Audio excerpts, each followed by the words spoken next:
Hi, Kerry with Team Imo Realty. It's Chinese New Year, Year of the Fire Horse. Happy New Year, or as they say, Gung Hei Fa Choi. How much should a buyer offer when competing with other buyers? Contra Costa and Southern Alameda counties routinely have competitive bids on half or more of all sale transactions every month. That means that 2 to as many as 15 to 20 offers on a single listing. How is a buyer to deal with this, and how much should they offer on a home? This is when they should look to their realtor to guide them. I've helped many buyers deal with this predicament. I have a process and I use a formula. It usually starts with having one or more active conversations with the listing agent or possibly going to one of their open houses.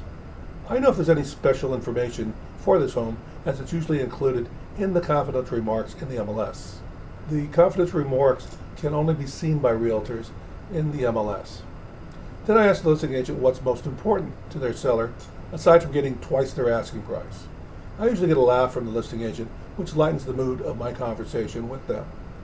I want to know what their seller's expecting in terms of sale price and other special terms. Do they want $10,000, $20,000, or even $50,000 over the asking price? Do they need a rent back, possibly a free rent back after close of escrow? Do they want a short escrow? I also want to know how many disclosure packets have been distributed to potential buyers. I use the number as one of the many factors in establishing the number of offers. For each disclosure packet sent out, I estimate one offer for every 4 to 5 packets. I have multiple methods for anticipating the number of offers, and that's a key piece of my formula. I perform a market analysis on the listing to determine my estimate of value.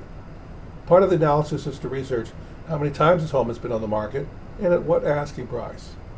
Lastly, I ask the listing agent how many offers they have in hand and how many offers they expect by their deadline for submitting offers. I also ask if they are planning to write an offer for a buyer. As an aside, I have a practice of not representing buyers on my listing. That way there's no concern about conflict of interest. As a result of the above action steps, I estimate the number of bids that will be submitted. Then I like to wait until near the offer deadline before making my final call to the listing agent. I can use the offers in hand, offers expected, and the number anticipated from the disclosure packets sent out. Once I arrive at the number expected of offers, I take that number and multiply by a dollar factor somewhere between 10 and 20,000. If the number of expected offers is more than 10, I divide that number by 2 and use that result as my offer factor to multiply by the dollar factor. I take the result of the calculation and add an odd number to it, like 3 to 5,000. I can now give my buyer my recommendation on offer price. I also establish a high water mark, and that's basically if they have to bid beyond the high water mark, I offer them words of caution. That is the dollar amount that I recommend to buyers not exceed.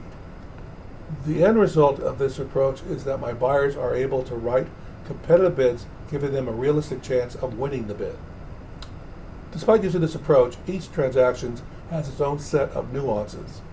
You need an experienced realtor to identify the nuances and how they will affect creating a competitive bid.